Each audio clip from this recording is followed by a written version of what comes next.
네, 감사합니다. 영화 밀양의 이야기는 한국의 몇 안 되는 구도적 소설가 이청준 씨의 단편 소설 벌레 이야기에 기초하고 있습니다. 이 소설을 소설가 출신의 영화 감독 이창동 씨가 그 나름의 새로운 이야기로 각색한 것입니다. 원래 이청준 씨는 이 벌레 이야기라는 단편 소설에서 기독교가 말하는 값싼 용서에 대해서 비판하려 했다, 그렇게 전해집니다. 자신의 잘못으로 인해 상처받은 사람들은 어두운 하늘 아래에서 여전히 신음하고 있는데, 잘못을 저지른 사람은 하나님께로부터 용서받았다고 말하면서 맑은 하늘을 즐기는 것에 대해 이의를 제기한 것이라고 합니다. 이창동 감독은 그 소설의 이야기 틀을 많이 바꾸기는 했지만 바로 이 주제, 기독교인들이 말하는 값싼 용서라는 주제는 그대로 이 영화 속에 끌어들이고 있습니다. 신혜와 박도섭이 마주하는 교도소 면회 장면은 진정한 용서가 무엇인지에 대해서 많은 생각을 하게 만들어줍니다. 지난주에는 이 장면을 신혜의 연극이라는 관점에서 보았습니다마는 오늘은 박도섭의 고백을 중심으로 해서 참된 용서가 무엇인가라는 그런 질문을 가지고 이 장면을 한번 다시 보겠습니다. 박도섭이 말하는, 고백하는 이 용서가 과연 어떤 것인지 한번 주의 깊게 생각하면서 한번 보시기 바랍니다.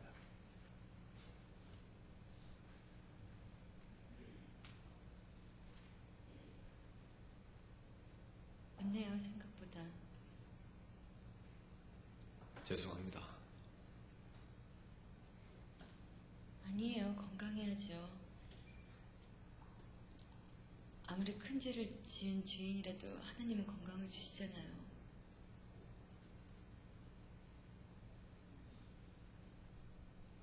잊고 오다가 길가에 핀 걸 꺾어왔어요.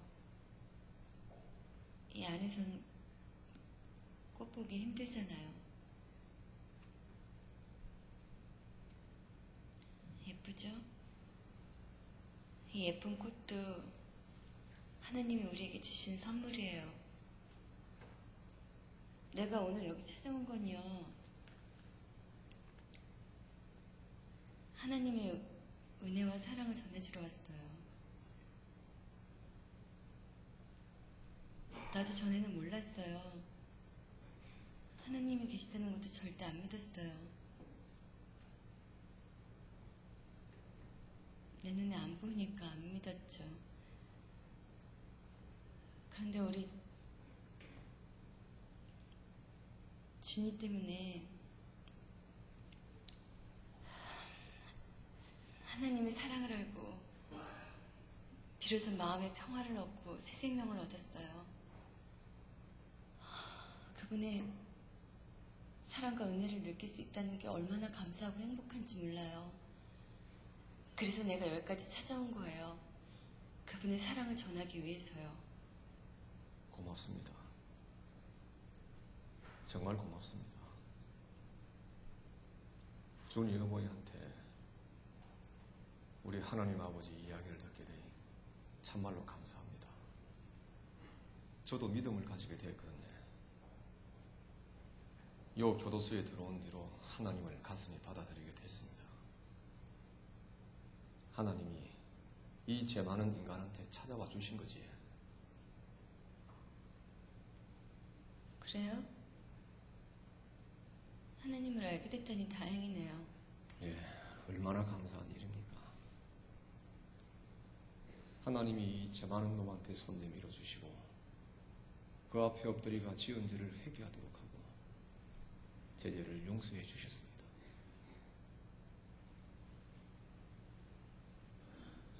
하나님이 죄를 용서해 주셨다고요? 눈물로 회개하고 용서받았습니다. 그러고 나서부터 마음의 평화를 얻었습니다. 아침에 일어나자마자 기도하고 하루하루가 얼마나 감사한지 모릅니다. 하나님한테 회개하고 용서받으니 이래 편합니다. 내 마음이. 요새는 기도로 눈 뜨고 기도로 눈 감습니다. 주의 어머니를 위해서도 항상 기도합니다. 죽을 때까지 할 겁니다. 그런데 앉아 이래 직접 만나고 보이 하나님이 역시 제 기도를 들어주시는 것 같습니다.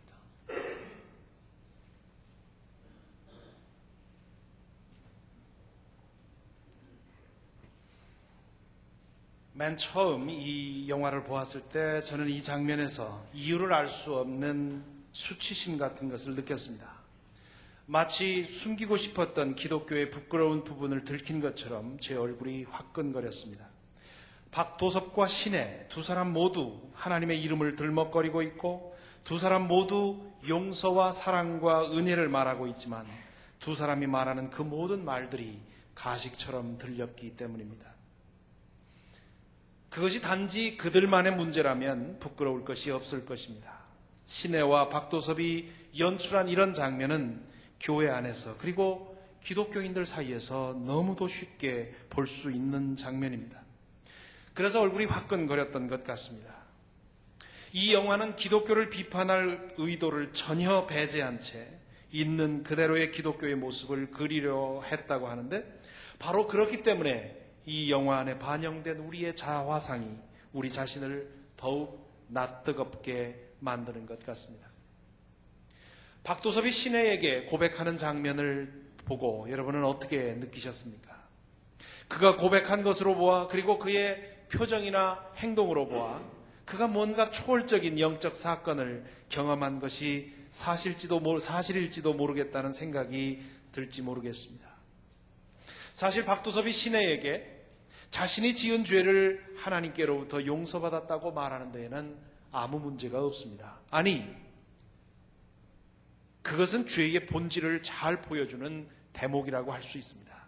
우리가 짓는 모든 죄는 무엇보다도 누구보다도 먼저 하나님께 대해서 짓는 죄이기 때문입니다. 그렇기 때문에 하나님께로부터 먼저 용서를 받아야 마땅합니다. 예를 들어 생각해 보십시다. 자식들이 서로 싸워서 한 아이가 다른 아이에게 상처를 입혔다고 생각해 보십시다. 그럴 경우 상처 입은 자식보다 부모의 마음이 더 아픈 법이 아닙니까? 그러므로 형제에게 상처를 입힌 그 아이는 상처 입은 형제에게도 사과해야 되지만 그러나 부모에게도 용서를 빌어야 하는 것입니다. 마찬가지로 하나님은 모든 인간을 믿는 사람이든 믿지 않는 사람이든 자식처럼 사랑하십니다. 그러므로 내가 누군가에게 아픔을 주었다면 그 사람이 믿는 사람이든 믿지 않는 사람이든 그 사람에게도 용서를 빌어야 하지만 또한 하나님께도 용서를 빌어야 합니다. 오늘 읽은 시편 51편은 이스라엘의 왕 다윗이 지은 회개 시편으로 잘 알려져 있습니다. 다윗은 전성기 시절에 아주 수치스럽고 끔찍한 죄를 저질렀습니다. 자신의 충성스러운 장수 우리아의 아내를 범하고 뒤탈을 없애기 위해 우리아를 불리한 전쟁으로 내어보내 죽게 한 것입니다. 다윗은 완전 범죄를 꾸미려 했지만 예언자 나단이 찾아와 자신의 죄를 고발할 때 대이스라엘 왕국의 황제가 아무 권력도 없는 일개 예언자 앞에서 자신의 죄를 인정하고 회개합니다. 오늘 읽은 회개 시편에서 다윗은 이렇게 고백합니다. 나의 반역을 내가 잘 알고 있으며 내가 지은 죄가 언제나 나를 고발합니다. 주님께만, 오직 주님께만 나는 죄를 지었습니다. 주님의 눈앞에서 내가 악한 일을 저질렀으니 주님의 판결은 옳으시며 주님의 심판은 정당합니다. 우리아와 그의 아내 그리고 그 가족들에게 씻을 수 없는 죄를 지었음을 깨달은 다윗은 맨 먼저 하나님 앞에 무릎을 꿇었습니다. 우리아와 밧세바 그리고 그들을 사랑한 모든 사람들을 지극히 아끼시는 하나님 앞에서 그들에게 치유되기 어려운 상처를 준 것에 대해 그리고 자신에게 준 권력을 오용한 것에 대해 그리고 자신을 신뢰한 하나님의 신뢰를 배반한 것에 대해 통곡하며 회개했습니다. 이런 빛에서 보면 박도섭이 하나님 앞에서 눈물로 회개하고 용서받았다고 고백한 대목에는 아무 문제가 없습니다. 마땅히 그래야 합니다. 믿는 사람들은 자신이 다른 사람들에게 행한 잘못이 가장 우선적으로 하나님께 행하는 잘못임을 잊지 말아야 합니다. 그러므로 용서를 받을 때도 가장 우선적으로 하나님께 용서를 받아야 합니다. 하나님 앞에 서지 않고는 자신의 잘못을 제대로 알기 어렵고 자신의 죄를 진실하게 인정하기도 어렵기 때문입니다.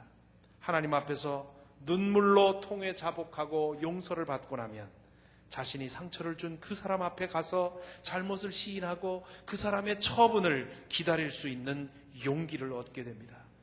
하나님께로부터 용서를 받았으므로 당사자를 대면하고 그의 상처를 치유하는 데 필요한 모든 희생과 손실을 감당할 수 있는 능력과 용기가 생기는 것입니다. 어느 무신론자 철학자가 죽으면서 기독교인 친구에게 그렇게 말했다고 합니다. 내가 당신들 기독교인들에게 부러운 것이 한 가지 있습니다. 당신들에게는 용서하실 분이 계시다는 것입니다. 나에게는 용서해 줄 사람이 없습니다. 실로 우리를 용서해 주실 분이 계시다는 것은 얼마나 행복한 일인지 모릅니다. 이 세상 모든 사람들이 나를 향해 손가락질을 하는 것 같을 때, 세상의 모든 사람들이 나를 향해 등을 돌리고 있는 것처럼 느껴질 때, 그때조차도 찾아가 기댈 언덕이 있다는 사실은 얼마나 감사한 일인지 모릅니다. 우리의 기댈 언덕이 되시는 하나님께서 품어주시고 씻어주시며 새롭게 해주시는 은혜가 얼마나 귀한지 모릅니다. 그 은혜 밖에는 죄의 굴레로부터 우리를 구원할 다른 힘은 존재하지 않습니다. 어떤 사람들은 이것을 가리켜서 값싼 용서라고 비판합니다. 아무리 큰 죄를 지었다 해도 회개의 기도만 드리면 조건 없이 용서를 받는다니 이것처럼 값싸고 형편없는 것이 어디 있느냐고 그렇게 비판합니다. 저도 한때 이 용서의 교리에 대해서 매우 큰 어려움을 겪었습니다. 저의 이해가 짧을 때 제게는 십자가가 마치 용서 자판기처럼 그렇게 보였습니다. 십자가에 회개라는 동전을 넣으면 털컥하고 용서가 나오는 것처럼 그렇게 느꼈습니다. 그렇게 배웠습니다. 그것이 제 마음에 수긍이 되지 않았지만 교회에서는 무조건 그냥 그렇게 믿고 회개하라고 가르쳤습니다. 그래서 저도 그냥 믿고 회개라는 값싼 동전을 넣고 그리고 용서라는 값싼 물건을 손에 쥐곤 했습니다. 그렇게 받아든 용서는 마치 질 나쁜 자판기 커피처럼 값싼 위로를 제공하고는 잠시 후면 잊혀지곤 했습니다. 그러다가 언젠가 제 자신의 죄에 대해서 완전히 무너져 내리고 며칠 동안 금식하며 십자가 밑에서 기도로 지내며 눈물의 나날을 보낸 다음에야 비로소 회개와 용서의 진리에 대해 몸으로 깨닫게 되었습니다. 제가 하나님께 드려야 하는 것은 1달러 지폐처럼 값싼 입술만의 회개가 아니라 온몸으로 떨고 마음이 갈기갈기 찢겨지는 참된 회개임을 깨달았습니다. 십자가 위에서 하나님께서 주시는 용서는 질 나쁜 자판기 커피처럼 잠깐의 위안을 주는 것이 아니라 하나님과의 깊은 교제를 회복시켜주며 우리 마음속 깊은 곳에 있는 숨겨진 상처까지도 치유하는 엄청난 능력임을 깨달았습니다. 그리고 저는 그제서야 비로소 우리 죄에 대해 우리가 치러야 할 값을 하나님께서 십자가 위에서 예수 그리스도를 통해서 대신 지불했다는 것이 무슨 뜻인지를 깨닫게 되었습니다. 자신의 죄에 대해 온몸으로 떨고 마음의 찢김을 경험해 보신 분이라면 누구든지 증언할 수 있을 것입니다. 자신의 잘못에 대해 진실로 통곡하며 마음을 찢는 것이 얼마나 큰 값을 치르는 것인지를 말합니다. 거짓된 회개, 입술만의 회개, 습관적인 회개, 교리적인 회개는 값싸고 쉬운 일이지만 진정한 참된 회개는 진실로 값비싼 것입니다. 하나님께서 예수 그리스도를 통해서 십자가 위에서 치르신 그 값비싼 대가에 의지해서 치르는 아주 값비싼 대가입니다. 그러므로 하나님께 나아가 진실하게 회개하고 참되게 용서받는 것은 결코 값싼 것이 아닙니다. 매우 값비싼 것입니다. 박도섭은 진실로 회개했을까요? 그가 받았다는 용서는 하나님께로부터 받은 참된 용서일까요? 가상의 이야기니까 확인할 길은 없습니다만 시내에게 하나님의 용서의 은혜를 고백하는 박도섭의 태도를 보면 그렇지 않은 것 같지 않습니까? 시내를 대하는 그의 태도가 뻔뻔해 보이지 않습니까? 박도섭은 시내 앞에서 얼굴을 들지 못했어야 하고 눈물 콧물로 울며 잘못을 빌었어야 하지 않겠습니까? 그가 받은 하나님의 용서의 은혜가 진짜였다면 더욱더 그렇게 해야 마땅하지 않았겠습니까? 그가 시내를 만나기 전에 감옥 안에서 얼마나 심하게 통회하며 회개하며 눈물로 그 시간을 보냈는지 알 수 없지만 그토록 큰 아픔을 준 당사자를 처음 만났을 때 그는 다시 한번 심하게 무너졌어야 마땅하지 않습니까? 앞에서 저는 하나님께 용서를 받고 나면 자신의 죄로 인해 상처받은 그 당사자를 대면할 용기를 얻게 된다고 말씀드린 바 있습니다. 이 말씀은 하나님께로부터 용서받은 사람이 피해 입은 당사자를 만나 이렇게 뻔뻔하게 행동하게 된다는 뜻은 절대 아닙니다. 하나님으로부터 참된 용서를 받은 사람은 다른 사람들로부터 받게 될 형벌을 더 이상 두려워하지 않게 되며 그렇기 때문에 그 사람들을 만나 모든 것을 내려놓고 어떤 형벌이라도 달게 받겠습니다. 무슨 일이라도 하겠습니다. 제가 드린 상처가 치유되는 일이라면 제가 무엇이든 하겠습니다라는 말을 할 수 있는 용기가 생긴다는 뜻입니다. 그렇게 담대한 마음을 얻게 되는 한편 하나님의 참된 용서를 받았으면 그것으로 인해 마음이 여려지게 됩니다. 그래서 자신의 죄로 인해 사람들이 받았을 상처에 대해 더욱 예민해지고 더욱 가슴 아프게 느끼는 것이지요. 시편 51편 4절에서 다윗이 이렇게 말합니다. 오직 주님께만 나는 죄를 지었습니다. 이것을 오해하면 안 됩니다. 그것이 마치 나는 주님 외에는 누구에게도 책임이 없습니다라는 뜻으로 오해되면 안 됩니다. 내 죄가 무엇보다도 먼저 하나님 앞에 지은 죄라는 사실을 강조하는 표현일 뿐입니다. 하나님 앞에서 진실하게 회개한 사람은 자신이 다른 사람에게 주는 아픔을 더 예민하게 느끼는 법입니다.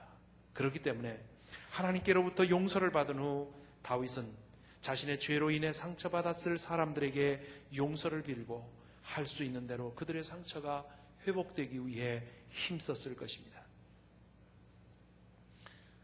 시내가 교도소를 찾아가기 얼마 전 박도섭의 딸이 차를 타고 지나가다가 박도섭의 딸이 남자친구에게 심하게 폭행당하는 광경을 보게 됩니다. 차 안에서 시내는 도울까 말까 망설이다가 그냥 지나가게 됩니다. 그렇게 지나가다가 그 주위를 흐트르는 바람에 지나가는 행인을 칠 뻔한 그런 일이 있었는데요. 그때 지나가는 행인이 의미심장한 말을 던집니다. 이 말은 박도섭의 고백과 연결해서 생각해 보아야 할 대목입니다. 짧은 장면입니다만 한번 보시겠습니다.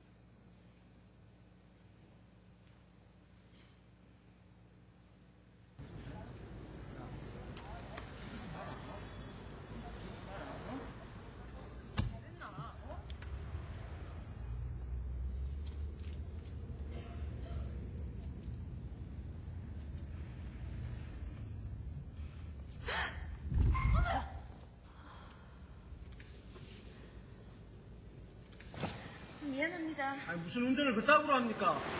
미안합니다. 제가 깜빡했어요. 미안합니다. 운전을 하려면 똑바로 해야죠. 정말 미안합니다. 미안하면 답니까? 사람 죽여놓고도 미안하다고 말만 하면 답니까? 여기는 뭘 보노?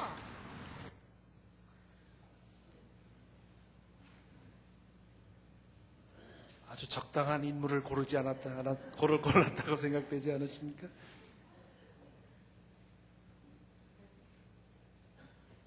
이 장면으로부터 얼마 지나지 않아 우리는 박도섭이 사람 죽여놓고 미안하다는 말로 때우는 것 같은 장면을 보게 되는 것이지요.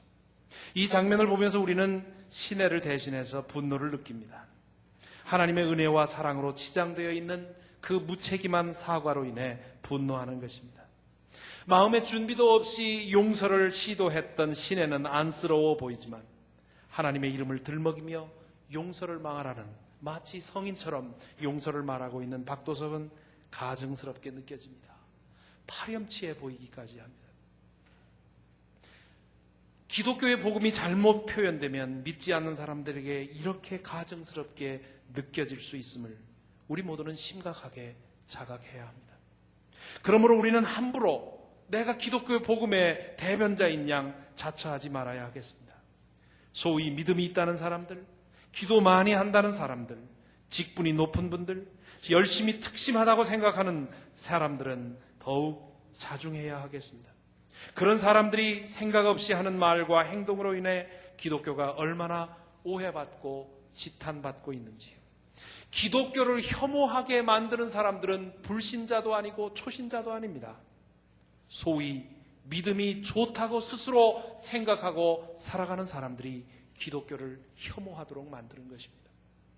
차라리 하나님이라는 말을 입에 올리지 말았으면 좋겠습니다. 차라리 기독교인이라는 사실을 내세우지 말았으면 좋겠습니다. 기독교가 성서의 바탕에서 가르쳐온 용서는 그렇게 값싼 것도 아니고 무책임한 것도 아닙니다. 우리 기독교 신학에서 가르쳐온 온전한 용서가 되기 위해서는 세 가지 요소가 필요하다, 그렇게 가르칩니다. 회개의 3R이라고 그렇게 부르는데요. 첫째가 repentance, 회개이고요. 둘째가 restitution, 보상이고요. 셋째가 reformation, 개혁입니다.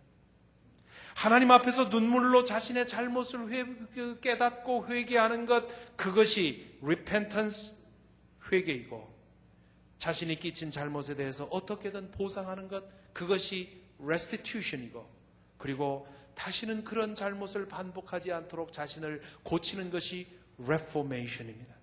이 세 가지가 갖추어져야 온전한 회개가 이루어집니다. 박도섭이 시내를 만나기 전에 진실로 하나님의 은혜를 받고 진정한 회개를 했다면 그는 restitution에 대해서 고민했어야 합니다. 물론 박도섭으로서는 하고 싶어도 이 보상을, restitution을 할 방도가 없었습니다. 자신의 손으로 죽인 아이를 살려낼 방도가 없기 때문입니다. 하지만 다른 방도라도 그는 시내의 상처를, 그 상처의 치유를 위해 노력했어야 했습니다. 면회를 끝내고 나오면서 종차는 박도섭의 얼굴이 죄인치고는 너무 좋아 보였다고 감탄을 합니다. 그걸 보니 과연 하나님 살아계시고 과연 하나님 무섭더라고 그 같이 갔던 교인들에게 증언을 합니다. 하지만 제가 볼 때는 바로 그것이 박도섭이 받았다는 하나님의 용서가 가짜였음을 증명합니다. 그가 받은 은혜가 참으로 하나님께로부터 온 것이었다면 그의 얼굴이 그렇게 좋아서는 안 됩니다. 비록 하나님께로부터 용서를 받아서 마음의 평안은 얻었다 하더라도 자신이 행한 죄로 인해서 그 가족이 받았을 고통을 생각하고 함께 아파했어야 마땅합니다. 그것이 그가 시내에게 할 수 있는 유일한 restitution, 보상이었습니다. 신하가 찾아왔을 때 그는 수척한 모습으로 나타나서 비통하게 그 앞에서 무너져야 했습니다. 울어서 되는 거라면 100번, 1000번이라도 울어야 마땅했습니다. 박도섭은 죽을 때까지 시내를 위해서 기도하겠다고 면회하면서 고백을 했지만 그 모습은 마치 시내에게 자비를 베풀겠다는 뜻처럼 보이지 회개하는 사람의 사과로는 전혀 들리지 않습니다. 저를 포함하여 얼마나 많은 기독교인들이 하나님으로부터 받은 용서를 핑계로 삼아 다른 사람에 대한 책임을 외면하고 있는지요. 하나님으로부터 받은 용서가 참되다면 다른 사람들에 대한 책임에 더 예민하고 적극적이어야 하는 법인데 실제로는 그 반대인 경우가 많습니다. 인간적인 손실을 피하기 위해 하나님의 용서를 들먹이는 경우가 얼마나 허다한지요. 이 대목에 다다르니 제가 한국에서 알고 지내던 어느 장로님 생각이 납니다. 그분이 어느 날 교통사고를 내서 초등학교 어린아이를 다치게 했습니다. 그분으로서는 보험 처리를 하고 한 가족에게 상처를 준 것에 대해 하나님께 회개하고 최소한의 도리만 다하면 누구도 도의적으로나 법적으로 탓할 것이 없었습니다. 한국 사회에서도 이런 일이 일어나면 이제는 될 수 있는 대로 손해를 덜 보기 위해서 법적으로 꼭 해야 하는 일만 최소한으로 하려고 힘씁니다. 그 장로님도 그렇게 할 수 있었습니다. 그런데 그 장로님은 그 아이가 퇴원할 때까지 수개월 동안 거의 매일 퇴원하는 길에 병원에 들러 그 가족을 위로하고 매일 새벽 기도에 나가 그 아이와 가족을 위해 기도했습니다. 이것이 우리 믿는 사람들이 해야 할 레스티튜션의 모델이라 할 수 있습니다. 저는 그 장로님이 모든 면에서 완전한 분이라고 추켜 세우려 하지 않습니다. 하지만 적어도 이 한 가지 사건에서 그 장로님은 참되게 회개했고 하나님으로부터 용서받은 사람으로서 자신이 할 몫을 하려고 최선을 다했음을 우리는 인정할 수밖에 없습니다. 그 장로님과 사고를 당한 가족은 그 과정에서 아주 친밀하게 되었고 그리고 한마디 전도하지도 않았는데 나중에 이 가족이 온 가족이 스스로 교회를 찾아 나오게 되었습니다. 회개의 세 번째 요소, 즉 레포메이션에 대해 잠시 생각해 봅니다. 자신의 죄에 대해 진실로 인정하고 그것에 대해 회개하며 하나님께서 주시는 용서를 받고 그 능력으로 상처 입은 사람들을 위해 최선을 다해 노력하는 사람이라면 그렇다면 할 일이 더 하나 있는데 바로 나 자신을 고쳐서 그런 잘못을 반복하지 않도록 하는 일입니다. 때때로 우리는 천벌을 받을 것 같은 죄책감을 느끼다가도 하나님의 용서의 은혜를 입고 나면 하나님의 은혜를 간증하고 찬양하기에 바쁠 때가 많습니다. 그러한 잘못이 자신에게서 다시는 일어나지 않도록 힘쓰는 일에는 게으릅니다. 아니, 그런 차원에 대해서는 전혀 의식이 없는 사람들도 많습니다.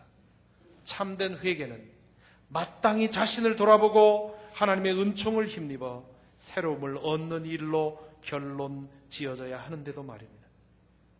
이런 점에서 오늘 읽은 다윗의 회개 시편은 참으로 귀합니다. 그는 회개의 기도를 올리면서 자신의 죄를 씻어달라고 기도할 뿐만 아니라 내 죄를 용서해달라고 기도할 뿐만 아니라 자신을 새롭게 해달라고 기도합니다. 10절부터 12절에 나오는 기도에서 다윗의 간절한 바람을 읽을 수 있습니다. 아, 하나님, 내 속에 깨끗한 마음을 창조하여 주시고 내 속을 견고한 심령으로 새롭게 하여 주십시오. 주님 앞에서 나를 쫓아내지 마시며 주님의 성령을 나에게서 거두어 가지 말아 주십시오. 주님께서 베푸시는 구원의 기쁨을 내게 회복시켜 주시고 내가 지탱할 수 있도록 내게 자발적인 마음을 주십시오. 다윗은 자신을 고치는 일은 자신의 노력으로 해서 될 일이 아님을 분명히 알고 있었습니다. 하나님께서 깨끗한 마음을 창조해 주시고 그의 속을 견고한 심령으로 새롭게 해주시지 않는 한 그에게는 희망이 없음을 알고 있었습니다. 그래서 하나님께 간구합니다. 자신이 다시는 그런 잘못에 빠지지 않도록 자신을 새롭게 해달라고 기도합니다. 십자가는 용서 자판기가 아닙니다. 자신을 고치는 일 없이 동일한 잘못을 지속적으로 반복하며 그때마다 회개라는 동전을 넣어서 용서라는 제품을 꺼내려 해서는 안 됩니다. 우리의 본성의 연약함을 생각하면 아무리 잘 회개해서도 동일한 잘못을 반복할 가능성은 언제나 있지만 그럼에도 불구하고 우리로서는 하나님 앞에서 거듭거듭 새로워지려는 몸부림이 있어야 합니다.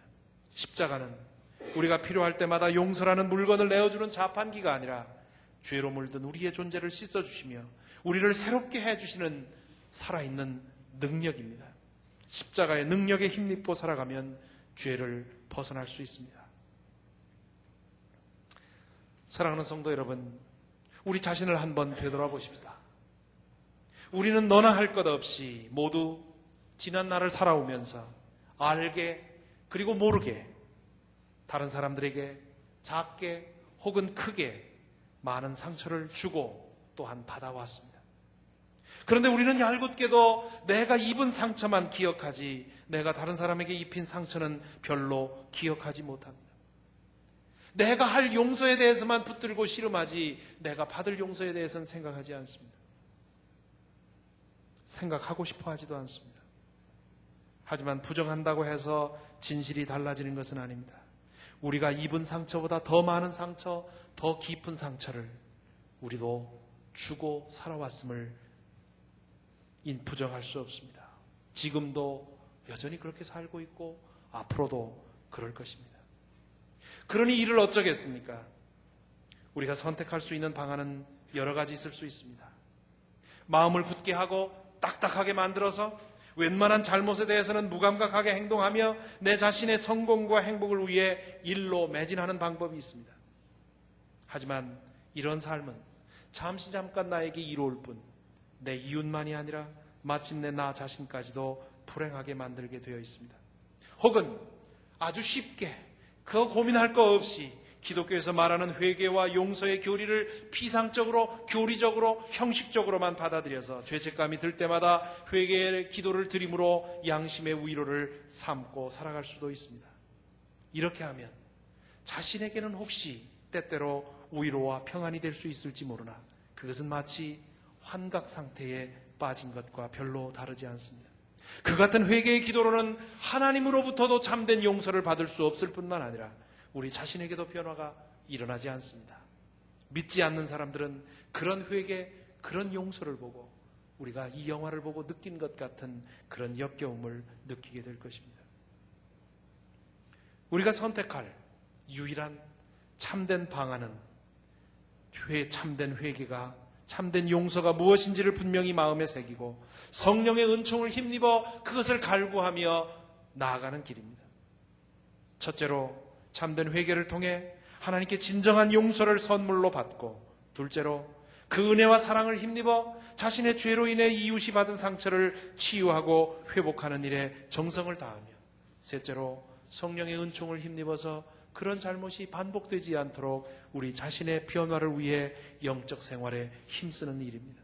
이렇게 살아갈 때 우리는 하나님 앞에서 진정한 자유와 행복과 평안을 누리게 될 것이고, 그 은총과 축복은 우리를 환각 상태에 머물게 하는 것이 아니라 더 구체적으로 우리의 현실 안으로 들어가서 우리가 치러야 할 값을 치르게 만들어줄 것이며, 이로써 우리는 날로 새로워져 갈 수 있을 것입니다. 이럴 때에야 비로소, 이럴 때에만 세상은 우리가 말하는 회개와 용서를 보고 그것이야말로 사랑의 기적이라고 말하는데 동의할 것입니다. 이런 회개, 이런 용서, 성도 여러분, 우리 함께 꿈꾸고 갈망해 보아야 하지 않겠습니까? 기도하겠습니다.